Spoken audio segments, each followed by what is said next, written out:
रानोमाळी रस्त्याच्या कडेला पूर्वी सर्रास दिसणारी ही वनस्पती लाजाळू.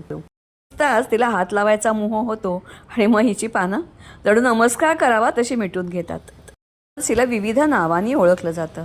ही जमिनीवर पसरते. तिची फुलं म्हणजे रंग, सौंदर्य याचा खजिना आणि अख्खं झाड याला म्हटलं जातं जणू नम्रता, धन्यता यांचं प्रतीक.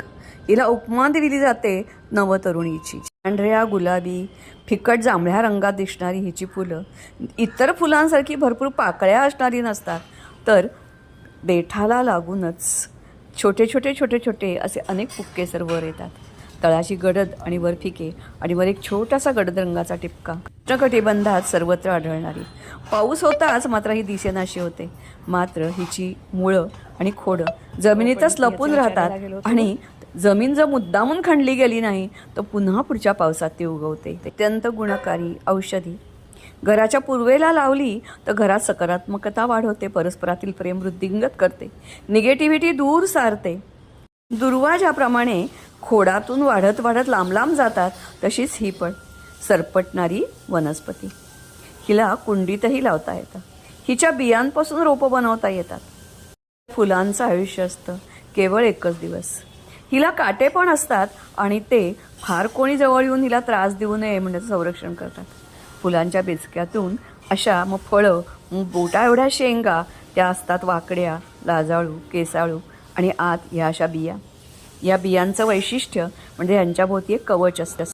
याच्याभोवती निसर्गाने कवच दिलेलं असतं. जमिनीत या बिया जेव्हा पडतात तेव्हा तशाच झोपून राहतात आणि मग उन्हाळा आला की मग त्यांचं कवच दूर होतं, त्या तळकतात आणि मग पावसाळा आला रे आला की तिथेच रुजून रोपं वर येतात. अशा ह्या बिया विकतही मिळतात आणि त्या घरातही त्याचं जर्मिनेशन करता येतं. आयुर्वेदामध्ये आणि परदेशातही याच्यावर भरपूर संशोधन झालं आहे. विविध रोगांवर गुणकारी असा हा पौधा.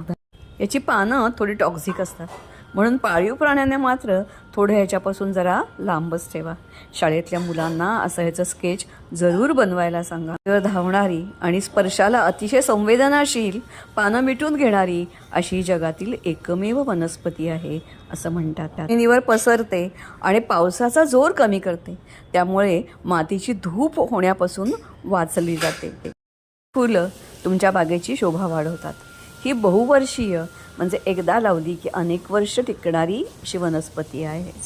नसलं की बस, बाकी हिच्या बिया कुठेही रुजतात म्हणूनच ती सह्याद्रीच्या घाटात विपुल प्रमाणात आढळते.